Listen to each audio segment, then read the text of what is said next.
So what's up mga badino? So magandang araw, magandang tanghali, magandang gabi sa anong oras ng panood ng video na ito mga badino. So in today's video mga badi, may nag-comment sa atin sa ating previous video na ito. Yan. So bago natin simulan ang video mga badi, so roll the intro muna para mukhang pro.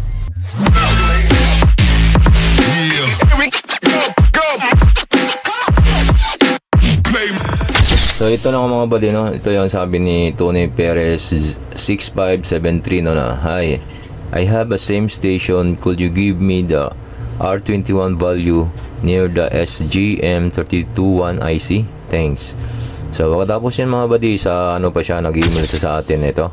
858D hot air station yung previous video natin, no? So ito sa Tony Perez, no? So yan, hindi ko alam kung taga saan to siya, no? So hi, I saw your YouTube video, which is ito na nga yung 858D hot air natin, no? And I have the same hot air station 858D with the same PCB, but mine are one resistor mark on PCB as R21 is burned. Could you give me the code of the resistor? The resistor is the mark 1 with a red circle in the picture. Thanks. So yan, ito, tingnan natin yung picture mga buddy, no? So ito, so okay, ito yung workingan niya.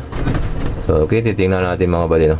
So okay mga buddy, no? So yan, yan ang problema niya mga buddy. So tutulungan natin sa kanyang problema mga buddy. No problem yan, walang problema sa atin, no?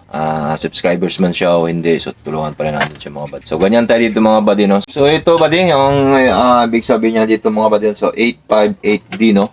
So ito yung previous video natin, ito, yan. Yan, hot air, no?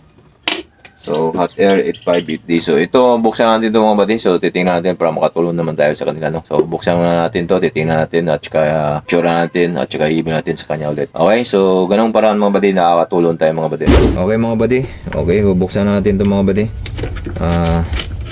Tanggalin muna natin to. Yan, tanggalin muna natin yan. Tapos yung saksakan, tanggalin natin.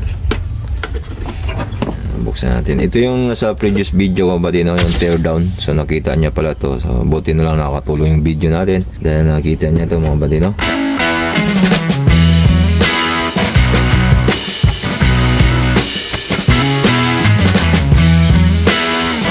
Yun buddy, buksan na natin mga buddy, no? So ito, buksan na natin. Okay. So, titingnan natin yung picture niya, kung saan yung picture na sinasabi niya mga buddy, no? Okay.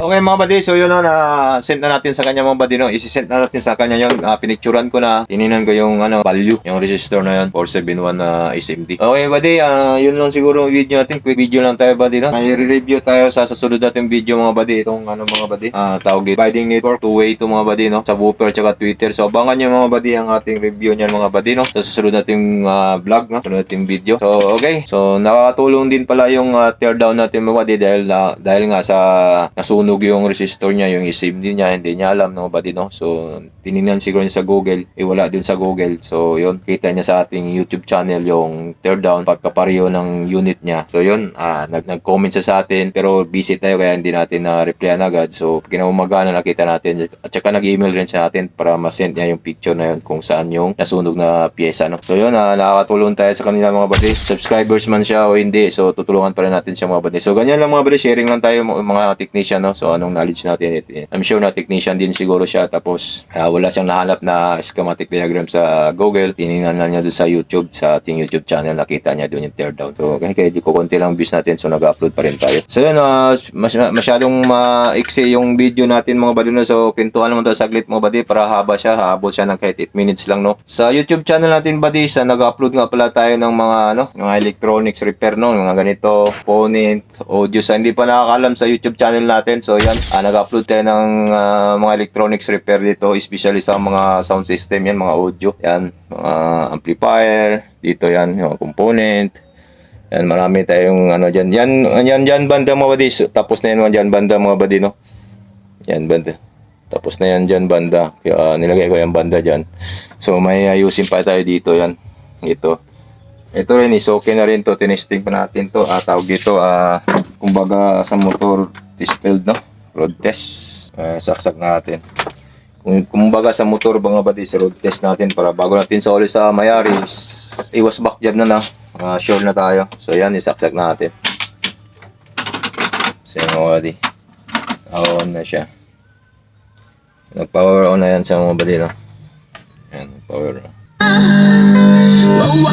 Huwag natin ano buddy, mas copyright tayo. Huwag natin yan. Mga copyright tayo dyan, na FM yan eh. Mga old songs pa ngayon, Sunday kasi yan. Mga old songs na sa FM. So wag na nating patagalin ng music na yan. So para hindi tayo mga copyright. Yan ang kalaban natin dito mga buddy, copyright, no? Okay lang sa mga YouTube na ano, yung mga NCS, mga remix, di tayo mga copyright. Pero sa mga FM sigurado tayo dyan, no? So ito nga pala yung munting shop natin mga buddy, maliit lang buddy, no? Yan, nasa ano lang tayo, ating munting bahay mga buddy, bahay kubo, no? So ganun lang buddy, kwentuhan lang muna tayo buddy, pabuti natin ng 8 minutes to mga buddy, no? So kung may comments kayo mga buddy, nangalay na ako, ilagay mo natin sa tripod. Okay buddy, so yan, nalagay natin sa tripod.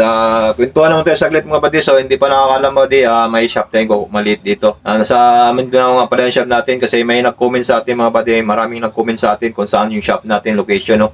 So nasa Mindanao nga pala ang shop natin mga buddy. May taga Mindanao din nag-comment sa atin na sira yung amplifier niya. Pioneer amplifier niya is ilang months na hindi daw napagawa, hindi na gumana, wala yung power, nag-standby power daw. So naga Mindanao din siya, pero nag-reply tayo nasa Zamboanga del Sur po tayo kasi saan daw banda sa Mindanao. So Zamboanga del Sur po tayo mga buddy, no? Ewan ko kung napagawa niya o hindi. Kung hindi maman, pwede niyang ipadala siguro. Kung nasa malapit lang kayo, pwede niyang dalhin dito. Na tayo para ma-vlog din natin, para malaman din ng mga kababayan natin dyan, mga newbies, no, paano mag-repair, no? So basic lang mga buddy yung repair natin, hindi naman tayo masyadong magaling, no? Yung mga ideas natin, yung may alam na tayo, yung mga experience natin, isi-share lang natin sa inyo, no? So yan, sana nakakatulong ang YouTube channel natin sa mga newbies, sa mga technician din, katulad natin na kahit ako technician ako, may idea din ako hindi alam, no? So yung idea natin, malaman natin sa ibang technician din. So yung idea naman hindi nila alam, malaman din sa atin. So ganoon lang, sharing lang yung mga buddy. Nga pala, nagbebenta nga pala tayo ng mga component din. Nag-for sale din tayo ng mga component, yung mga nabibili natin sa customer na hindi na ipapagawa, no? Yung malaki ng gasto, yung gano'n. Yan, may video nga pala ako doon buddy, yung sa Aiwa na soundbox. Yan, click nyo lang yan. Okay, itong YouTube channel natin is more in repair tayo, unboxing, teardown. Nagte-teardown tayo sa previous video natin buddy, almost 1 year na siguro, no? So yun, nakita niya yung teardown natin kasi nagbi-build pa tayo ng shop, so hindi pa siya masyadong nagre-repair nun, ganun pa tayo. So home service naman ako dati, pero hindi natin mabablog yung home service natin kasi alam nyo na, pag nasa kanilang bahay, minsan yung customer ayaw magpa-vlog, no?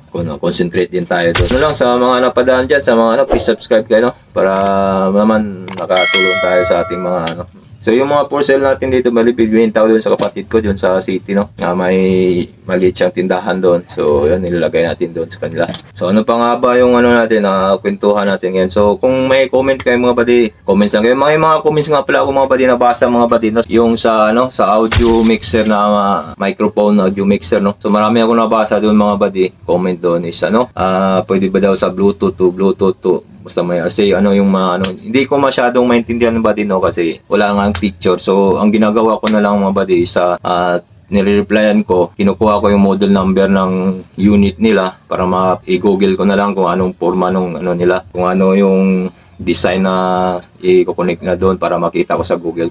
Kinukuha ko na lang yung model number ng mga buddy kasi wala nga picture, hindi natin alam nila. Maraming mga comment doon na sinasabi kong na yung model number para makita ko at saka isat ko sa inyo, i-reply ko sa inyo. Ganun lang mga buddy, para makatulong tayo, naghanap tayo ng paraan para makatulong tayo sa inyo, no? So kung may comments kayo mga buddy, comments lang kayo, pag sagutin talaga agad natin yan pag hindi tayo busy. Gusto ko rin makatulong sa inyo, no? Tulungan lang tayo mga buddy, no? So yung pagpapanood niyo, malaking tulong na yan mga buddy, no? Kung pwede, huwag niyo i-skip yung mga buddy, ads, no? Para naman tulong nyo rin sa akin yon, tulong ko rin sa inyo. Ganun lang, palitan lang tayo ng tulong mga buddy, no? So please, huwag nyo skip yung ads mga buddy para naman makatulong tayo. So ganun mga buddy, salamat talaga sa mga subscribers natin, no? Konting shoutout sa inyo, shoutout sa Middle East, sa mga kaibigan natin dyan, no?